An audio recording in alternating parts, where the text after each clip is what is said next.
Please join me in giving a big welcoming hand to Payal Uttam, who is an editor and a writer, and she will be moderating our final panel, which is entitled Digital Art in Asia.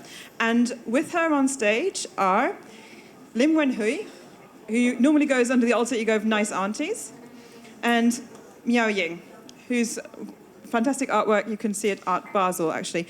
And if you just move on to the next slide, and then here we are. So handing over to you, Payal, to introduce the panel. Thank you so much.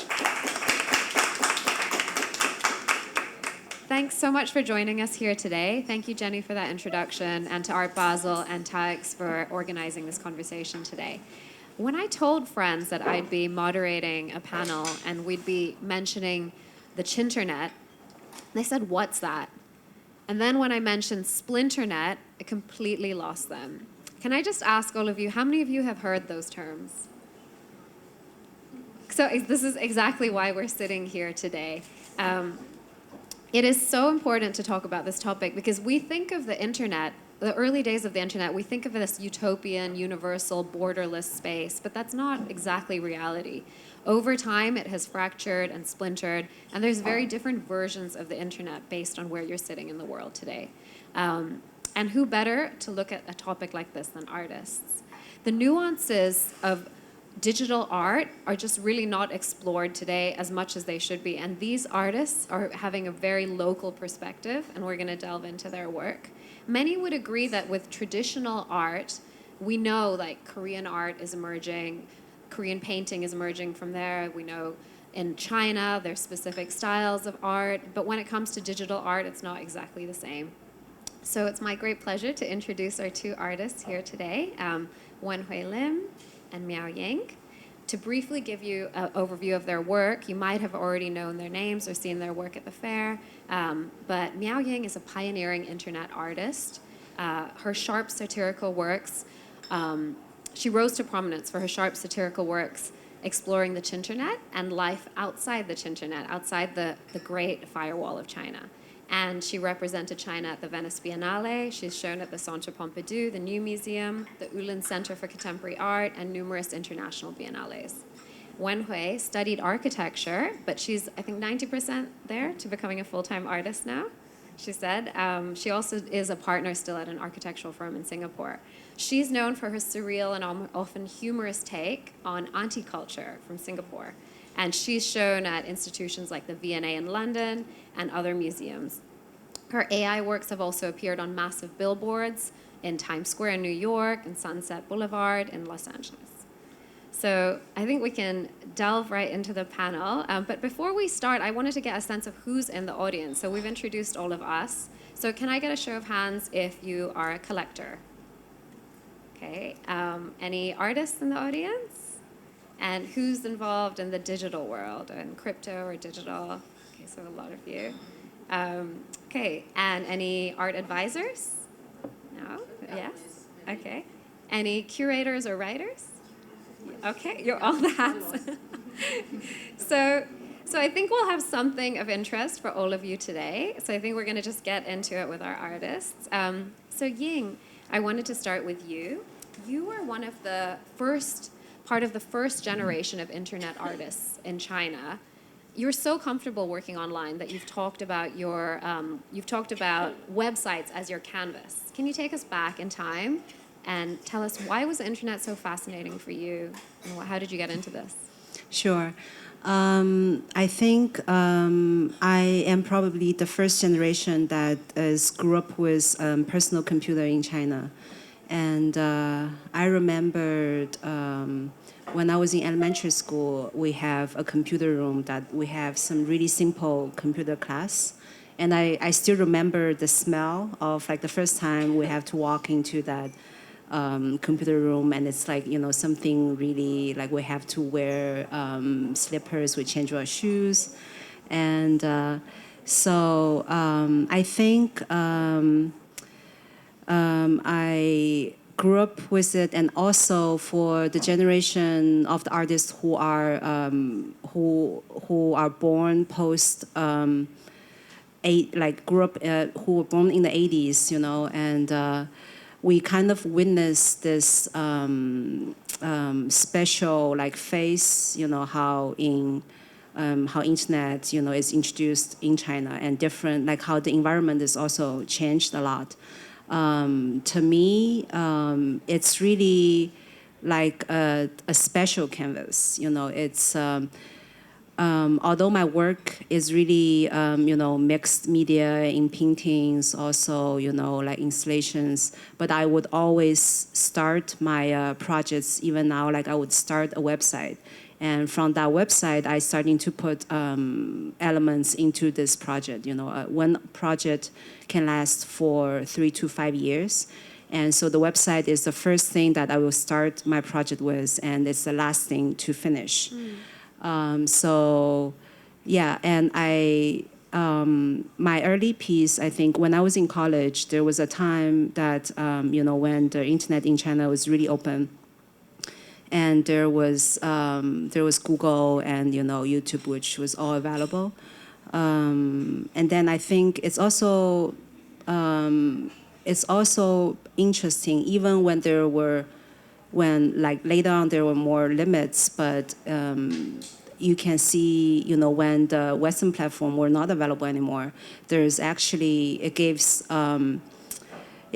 opportunities for the local internet companies to kind of grow, and then it become a like unique kind of like it's everyone is aware of like it's the internet means, and the self-censorship is something that's really different from anywhere else. Yeah. So I think that part is, I felt like artists have to make a comment on that. It's such a like a unique medium. Yeah, no, it's true. I don't know if you know her early work, but is this true? You spent 10 hours a day daily Googling for about 3 months on the computer, and then she found about 2,000 words that were censored, and kind of created a new dictionary to look at what has been omitted in China. And another thing I wanted to talk to you about was what you live on both sides of this great firewall. This is what they call it in China, right? The great firewall in China. You are an insider in many ways, but you're also an outsider. So she lives in New York as well. Can you define Chinternet for us? It'd be good to hear it from you. I think Chinternet is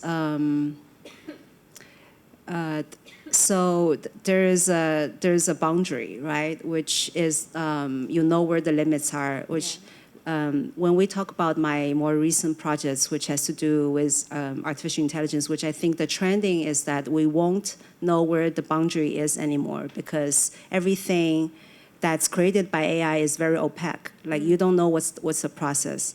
So I think only for internet there's Chinternet, because for internet, like the Google piece that I did when I was in actually college was like I spent 3 months and 10 hours each day to find out what are the words exactly is censored in China, because Google has this agreement with the Chinese government that they will censor the words that they want them to censor. So anyway, so it's like it's kind of a period of time that it will not, we can't go back anymore. I feel like with the tech happening now, like this Chinternet is, you can like it exists in early 2000, because there is boundaries and there is kind of where the rules are or where the gray area is. And yeah, which it doesn't actually, I think it doesn't kind of exist. It's more subtle. It's way much more subtle. It's like, yeah, you can't really find that boundary anymore. Wow. With the new technology. I think it's a good time to pull in one of your works. So this is a very early piece, just to give you some context of her early work, from Chinternet Plus. Can you tell us about this work? So Chinternet Plus, the project is commissioned by the New Museum in New York. And it started as a website. And then later it developed, and there's video installation, and there's like a single channel video, and which this one is actually a 6-channel video installation that is in the collection of M+ here. And this work they're actually GIFs. So they're the gift stickers that I collected from WeChat, which is I think WeChat is a giant app that all the other apps trying to be, all the Western platform trying to do that. Because in WeChat, you don't have to ever leave the platform. It is Apple Pay, it is Twitter, it is Instagram, it's all everything. You even have a map and wallet, everything. Yeah.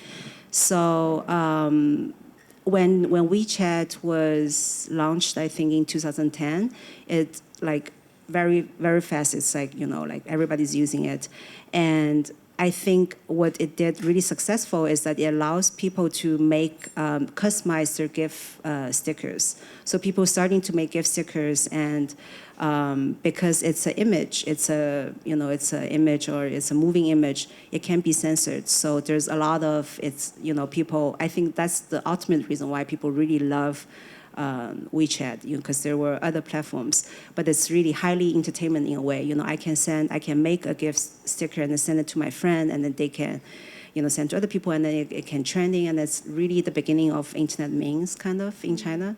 So this work is the gift stickers that I collected, and they're all clapping hands, and the monitor that's in the center is also a GIF, but it never loads. It just stucks and stops there. Yeah.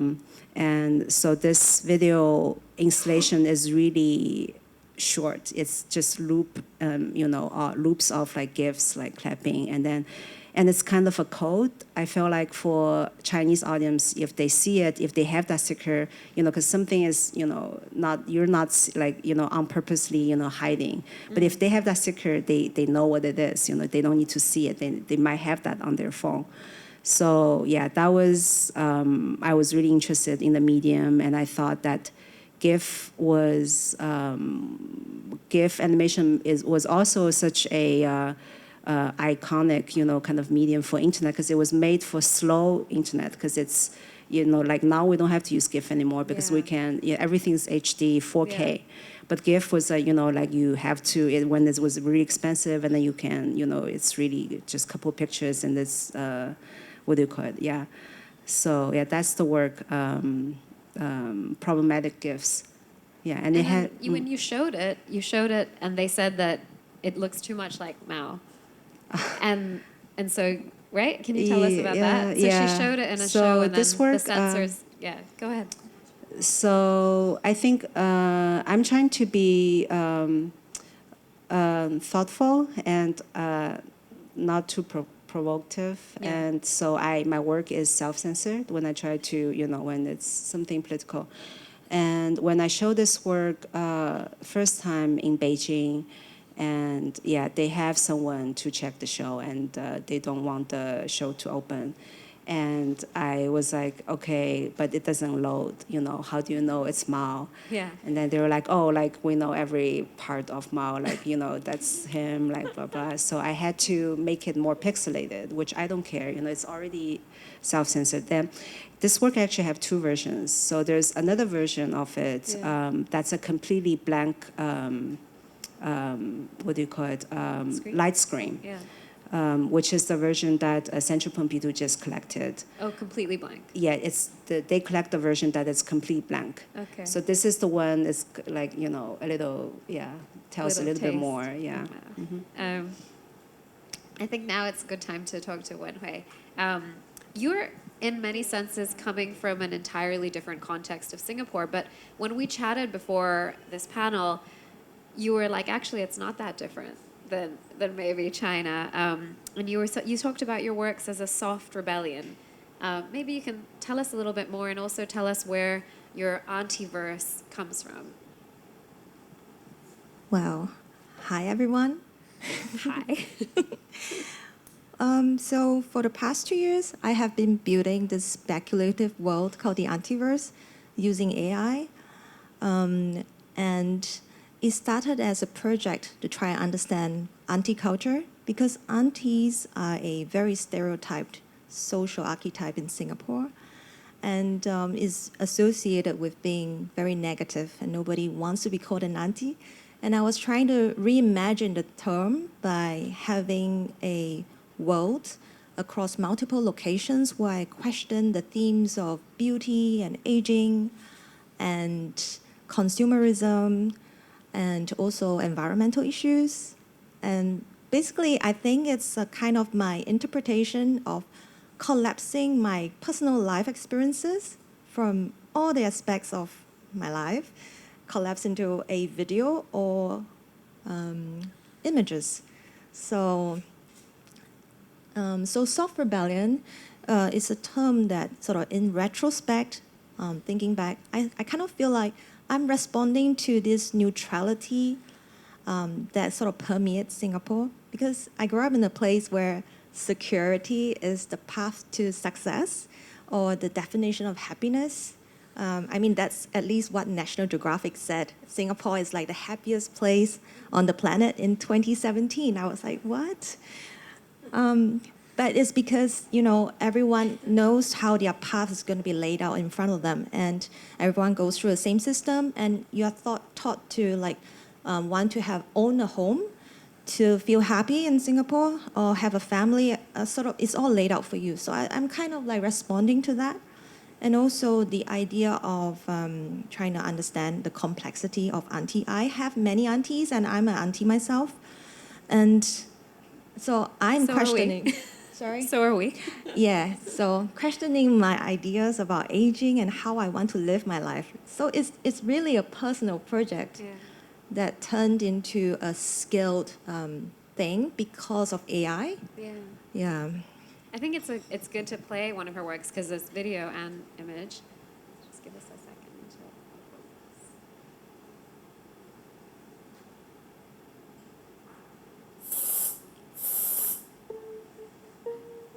No sound.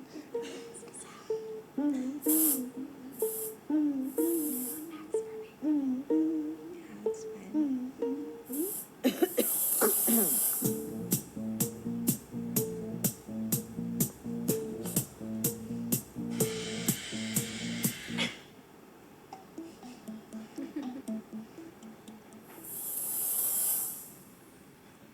Yeah, this was played at TED last year. I did a TED talk in Vancouver last year for this. Basically, if you look at my work, I've made like more than 150 videos in 18 months. It's all because of AI that's possible. And a lot of it is about everyday subjects. How aunties like to look at small details on you and your body and then make comments about it. So I wanted to do the same, but with like everyday subject matters like doing laundry or cooking ingredients, like even garlic. I have a big inflatable sculpture made of a garlic with legs, and it's got its own story. So that is really a series of narratives about hair and how hair represents sort of abundant energy and personality for a lot of women in Singapore. It's true. Just look at the aunties in Singapore. They have really big honeycomb hairstyle, sometimes to make up for the height. So I really find that very endearing, but it probably wouldn't exist in another 50 or 100 years. Like when we grow up to become aunties, we probably wouldn't do the same thing. Yeah. So I thought that this project is a nice way to remember them in my interpretation. What did one auntie tell you something about hair, and what was that expression that someone said?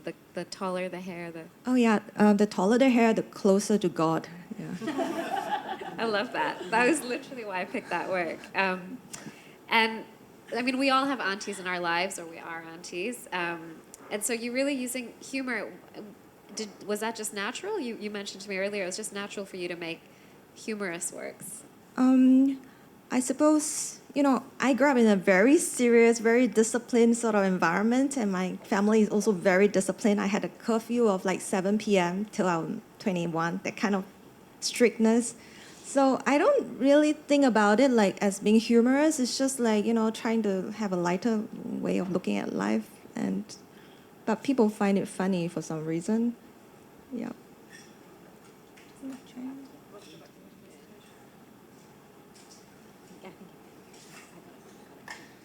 And also, when I was growing up, there was no internet. So there's really nothing to do but imagine things in my head. Yeah. This is another example of one of the works. Oh, yes. And this is dealing with beauty. So actually when Ying described her works, websites as her canvas, you said Instagram is like your sketchbook. And so AI has become a really big tool for you. How did you stumble across, or how did you start harnessing AI to kind of document these weird and wild adventures of these aunties? Well, exactly through social media. So I saw on Instagram some really interesting images about architecture, really. And I was like, oh my God, that's impossible. How do you make that? And I saw huge quantities of them that would usually take somebody using traditional methods weeks to produce. So and I saw the hashtag Midjourney. I immediately wanted to find out what it is. So I found out what it was, and I was very intrigued and curious. So I started making images with text prompting, and I couldn't stop. What's a text prompt? Wait, I want to know, like, give us an example of one of these prompts that will yield something like this, or the aunties in the ramen. Well, there is a structure to prompting. So you start with a camera angle and the setting and the lighting, and then you describe the details. Like in this case, it's the auntie with face made of fish and coral and sticks. So you just thought of that? Yes. So like whatever, because I use now DALL-E. I don't use Midjourney anymore, Okay. and it is very how do you call that? Precision prompting. Especially the image gen came out 2 days ago, and it's amazing. So you can do really precise prompting. So you can describe literally everything that you imagine, and it will appear on the image. Wow. And then you end it with like camera settings to set the tone of the image. Wow. That's the structure. And I didn't come out. There's sort of like, we had an AI community that everyone shared their prompts. It was a very closely knit group of people that still stick together right now on Instagram. Yeah. Oh, that's interesting. And just now, before we started the talk, another artist came up to her and said, "So what do you do?" And she said, "I'm an artist." And she said, "Tell me about your work." And Wenhui's like, "I'm building a world." Yeah. So this is your tool for building the Antiverse. Yes. Yes. So Ying actually has also been working with AI recently, and it's in very different ways. You're also working with like computer scientists, like you were working with them before ChatGPT went mainstream. How did you decide to enter into AI? So it started from Artist Award. So New Museum would choose one artist who has to be based in New York, and I think that was when they started. Cornell Tech starting to building their new campus in New York. It's on Roosevelt Island, and in that campus they have the computer science master and PhD program, and so they wanted to pair artists to work with tech. And I felt like it was such a privilege that I got the opportunity and to really work with a group of team who are so they're researchers on machine learning, and so it was really kind of amazing for me, and I think to witness that, because I actually didn't know about AI, like I didn't know much, but I am always like open to try new things. And so yeah, they trying to, that was before, yeah, they were still using the GA and GAN, like trying to so they're trying to like fed me, and like it took like 3 months, I think, just to to kind of understand the basic ideas. But yeah, it was a lot of brainstorming, and because I wanted to really embed the technology and transform it. Like I wanted to have a really intruding kind of visual effects instead of it. I don't want it to be just codes or something that's very so we actually thought of like a lot of different ways, and then we eventually thinking that maybe the best way is to embed machine learning on the game engine. Okay. And because game engine, the visually, there's a lot of things that we can, choose and work on. And also, I thought because my recent project with AI is kind of it's called Pilgrimage into Walden 12, which takes place in this medieval village.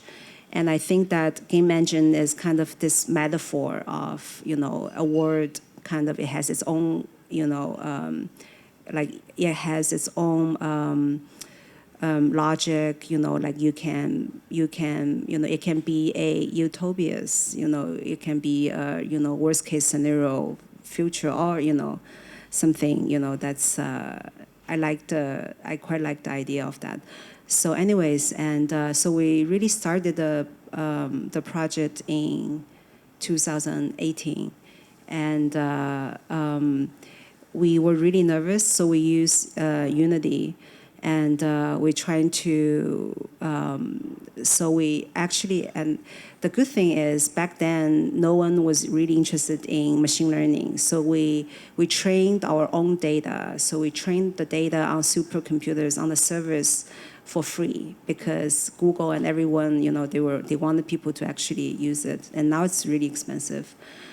So anyway, so we trained a lot of big data on the servers for a couple months, and then so eventually we got we call it brain, but they're really just algorithm. So we got like some kind of intelligent, AIs. Then we put the AI on the game engine, so give them avatars. Okay. So in a way that it's visually, it's literally a brain of AI with avatars, but it moves freely. It's freestyle moving because it had studied how to like move like a human, but it really starting was from scratch. Like they don't know what's the degree of like how humans angle should move, but every time it moves, the AI has its own reinforcement learning, so it will give them a score. So they try to be, a good student in a way. Like they're trying to prove themselves. That's how, So then at that point I feel like, oh, it's really interesting. Let's make like live performance of those AI, because it's actually, the dumber brains are really fun to watch because they do kind of like crazy movements. Yeah.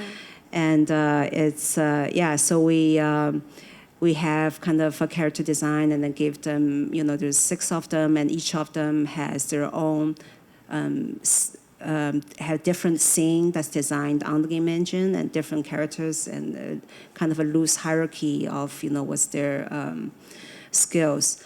So that's the start of, the AI. And we were really nervous because no one has done it, on the game engine. They have to write all the plugins themselves and debug it. And it was really, it was like, but luckily it was during COVID, so we don't have anything else to do. So we just did a lot of Zoom. It's so, like, we were so efficient. Like, we were meeting in person before, and then we were just like chatting and more brainstorming. But then when we moved actually virtually, it was like, bam, like we're just like, moving really fast on Unity. And yeah. I think we should show your work. Is it possible to make the sound a bit louder? Is there any way, or? Okay, we can make do. This is maybe we can watch it. You want to explain first? Yeah. Okay. This is a film that's directed by the AI. So it's script by AI. Sorry, it's script by AI. But after I have the script, so it has 7 chapters, and after I have the script, then I will direct the film on the game engine according to whatever whatever the AI wrote. So I like it because it's in and out. Like when it's a 40 minutes long film, and when you sit down, it's because it's kind of the sweet spot that it's not as good as ChatGPT as how good it is now, but it's already very it writes better English than me, like it's native, and it's poetic kind of in a way because it's not so cohesive yet, and to me it's like a really sweet spot, and also it's not that intelligence. So in this, because the setting is this medieval village, and so the AI writes that how it has a power stone where all the AI shepherds trying to get that power stones to be powerful. But the power stone is made of burrito, and then it has spaghettis and onions. It's a love story as well. So it's a love story between this cockroach and her keeper, the AI warden. So let's play it. Yeah. Let's play it. And then maybe you chat, because they'll see something and they'll connect.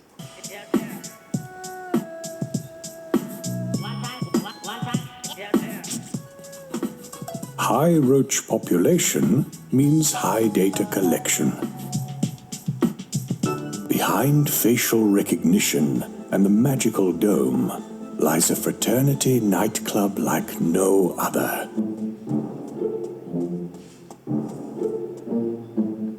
Indulgences for mining the holy Bitcoin.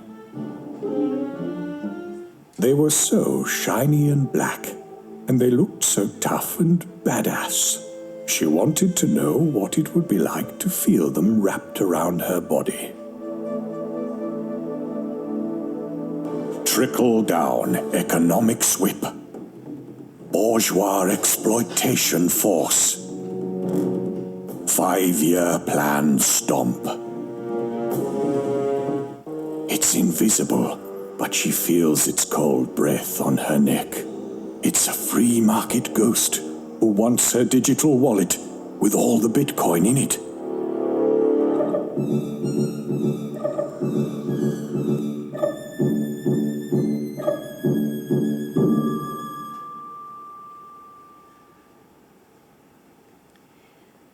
So who's the cockroach? Are we the cockroaches? Yeah. So we're the I cockroaches? felt like cockroach because there's so many of them, and then Of if them. one missing, because we're the data. We're the data, basically. okay. That's where the AI is trained. Yeah. It's and so many of us, if one of us is missing, like it doesn't make a big difference. So I felt like in this film, cockroach is all of us. It's all of us. And then she kind of started to have this Stockholm syndrome, like, because she fell in love with the AI who is actually, kept her in the basement. So she got used to this kind of surveillance of AI. And and the clip, because the story was written during COVID, and that's the reason why, because everyone was talking about NFTs then. So he wrote this in the setting of medieval time, but there's also a indulgence, but a digital indulgence with like all the Bitcoins and they're mining the coins. Yeah, that's one of the, in the story. So this is where your work definitely becomes global. So it's not just about internet or what's happening in China. The topics are really broad and relevant. Both of you are really addressing social issues in your work as well. Maybe, Ying, what are some social issues that this brings up? Like you've talked about filter bubbles in the West, there's censorship, there's so many different things. It's not just about China. Maybe you can talk about some social issues or our relationship with technology. Yeah, I feel like, I think, filter bubble still exists. But I think that with AI, it's going to be very, I don't know, I feel like I'm always optimistic about technology, but I think AI is really powerful and it can be very, it's so easy to manipulate things. And like I said, because working with those fellows, and I remembered I always wanted to have AI to write something. So we tried from the very beginning, and they were telling me, they're like, oh, there's a thing, it's called like ChatGPT. We tried in 2019, and they can only write one sentence. And it's really flat, because it was training from news. So it's all the news, and there's like no headlines. story. Yeah, there's no, it's not narrative, enough. And then all of a sudden, it has big breakthrough. So I was talking to my fellows. I was like, oh, like what happened? It's all of a sudden. And they were like, honestly, from their kind of perspective, they feel like they call it a technology black box, which they're the input, and the output is, whatever you get from the ChatGPT, the output, right, the result. So they feel like it's the time that when the input, which is them, the coders doesn't understand the output, so they don't understand the process, what's happened. So they call it a black box. Okay. So it's when everything is very opaque, and they don't, because it's too much, like they can't read like all those neuron, whatever thing happened. It's too much. So they don't data. Understand how it. There's so no smart? way. There's no like way that? to really look into it and Yeah. know which part or something. So they don't quite understand it either. Wow. So I feel like it can be like a modern alchemy, almost like in medieval time, that Right. it's like pre-chemistry. It's really becoming a magic. That's like this work, this work, right? Yeah.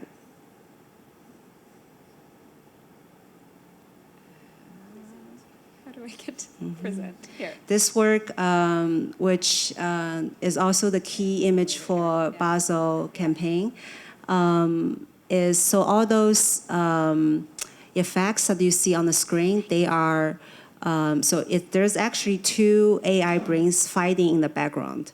And so Can you explain that again? So- AI brains. Yeah, like Explain it just one more time to us. so algorithms. So Algorithms, there are okay. two machine learning algorithms, Algorithms, right. and they're fighting in on the game engine. Okay. And then as they fight, they unlock, because there's hierarchy of powers. Okay. Because that's what a lot of those games, like you can cast a spell, and then Okay. you win, and then you can train more, and then you can unlock this new skills. So this is like as they fight, there's like new spells and getting unlocked, and then shows on the screen. So this is how I feel like we are looking at. We're only looking at the when you chat to ChatGPT, you don't know what's happening. You're just getting a result. The Right. output is there. Yeah. There's everything is very much behind the scene, and it's very, very Opaque, you yeah. don't know what's going on, Yeah. and it's very It's so interesting. Wenhui, maybe you can talk about some of the social issues that your work is touching on. Definitely beauty would be one. That's a big topic on Instagram, but ageism as well. And would you say there's a feminist slant to your work? Sure. I suppose through my work of Antiverse, I wanted to reclaim space for older women. I mean, thinking about my grandmother and my aunties. So ageism actually is a big thing that's been coming up this year. Seems to be the topic of this year, where people are trying to debunk like youth being associated with beauty, Okay. or the other way around. Yeah. And people are trying to rethink what beauty means and body image. And I find that very empowering. So it's not just happening in this project, but all over. So I find that's great. But really, I want to talk about the bias, Okay. because I use publicly trained models for 2 years. And I find that in the beginning, because the models were developed in the US, their definition of Asians are a little bit limited. I wanted to ask you about that. Yes. The bias, the Western bias in AI, because Yes. it would definitely come through, right? And yes, Yeah. I mean, I could train my own models, but I quite enjoy reflecting this bias in my work as well. Ah. So in the early days, if you prompt a Singapore person Yeah. or the races that live in Singapore, like the Malays and the Indians, or Malays, Indonesians, you will get a mangled face. It will not be clear. So Mangled meaning like like blurry? unclear features. Unclear features. Yes, or Wow. like they are blurred together, or the eyes are in the wrong place. Because it doesn't compute. Yes, it does not compute. Oh my God. And I'm talking about publicly available models. But Wow. if you prompt a Japanese face, suddenly the features come into focus. Wow. So literally, the data sets were trained like Japan is a representation of Asia. I mean, that's my opinion. Wow. So I find that very interesting. But of course, that's changing now because of the rise of Chinese models. Right. And also OpenAI's model that came out last year was very good. So I was able to prompt very close to Singapore environment and culture and faces Right. using OpenAI's Sora. So that was like a big leap. Wow. So I find that very interesting. So the works reflect the change in technology. Over time. Ying, did you see a bias like when you were writing your scripts and like in chat like is that something that's come up on your work at all, or it's not really come up when you've been using no. AI? No, Yeah. it hasn't. It hasn't. It's interesting. Would you say there's a dystopian undercurrent in your works, like that there's some negative aspects of technology that you're also looking at? Or negative in your work, Ying? Do you think that you're like, because I feel like I see some of that in these videos, like they're ominous sometimes. And you said that, like it can be ominous but naive. And that tension, I think, is... Yeah, I think my work is critiquing the technology. Yeah. Yeah. And was that from the beginning, or is that over time that you've started to become more critical of it? I think my work has always, not always. I think for like the early like internet work, I really enjoy it. You know, I love the memes, and Yeah. I really admire the creativities of netizen. And it was really, I felt like in China it was the first time that you can hear other voice. Right. And I was really, all about it. But now I don't know, like, Yeah. Because that's pretty, if you watch her other videos, they're pretty, like, there's quite a dark undercurrent with this, like, cockroach society and the wardens controlling them and the point system and all kinds of things. You'll have to watch some of her works in length. What is next for both of you?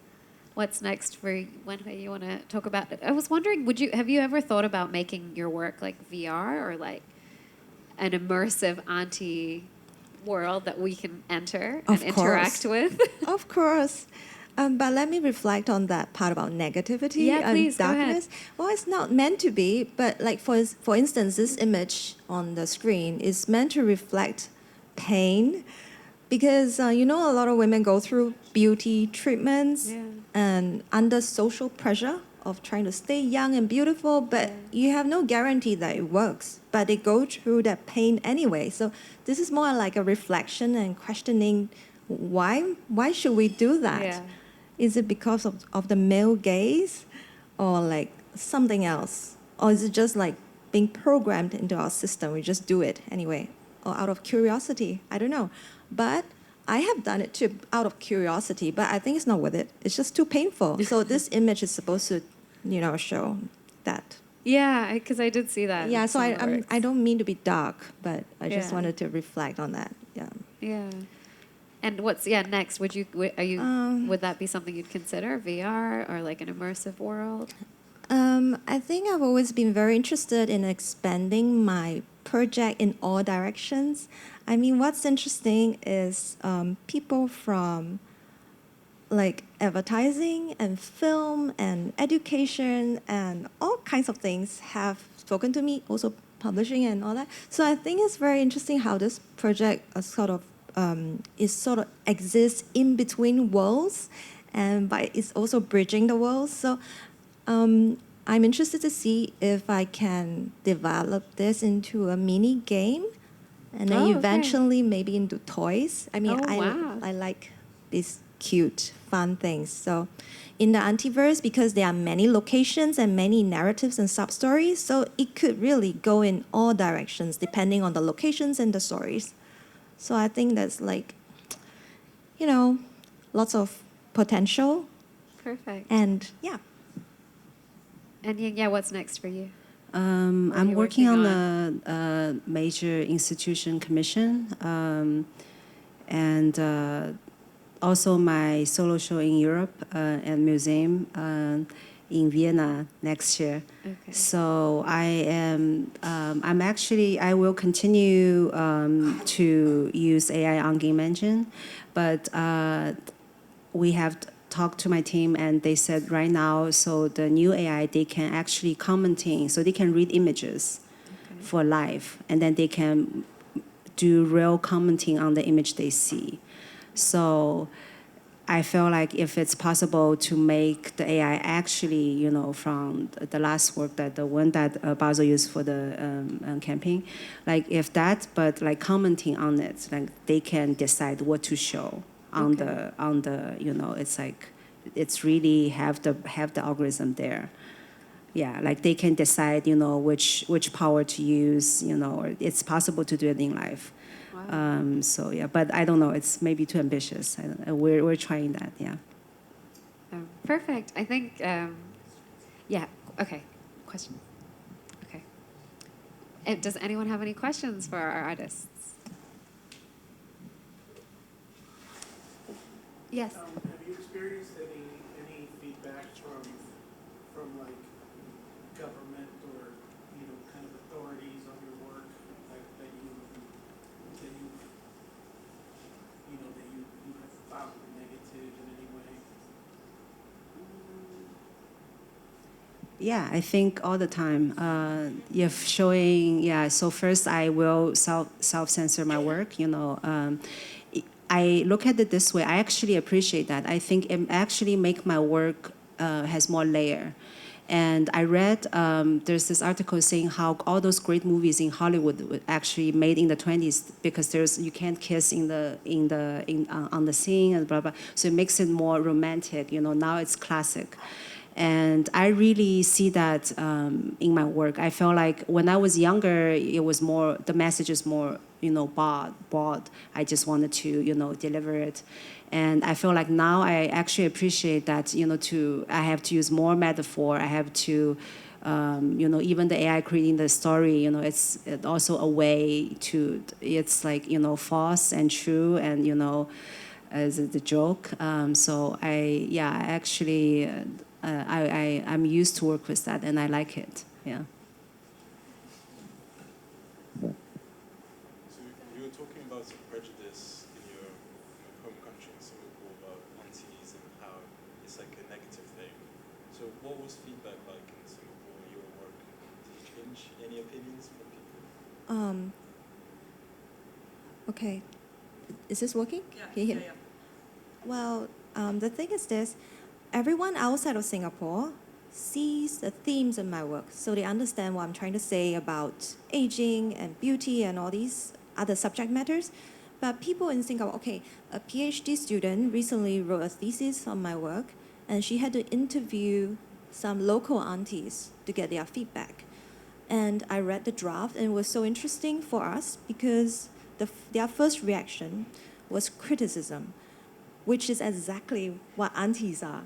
So it was negative. So they were like totally commenting on different things, like details that are strange, like, oh, is she Japanese? Like, what, why, you know, like things that are not really the core of the project. So that is, I think, very reflective of anti-culture in Singapore. Okay, I think Fred, that's all we have questions for. Thank you so much for staying through to the end and joining our panel. We really appreciate it. I hope you have a good afternoon.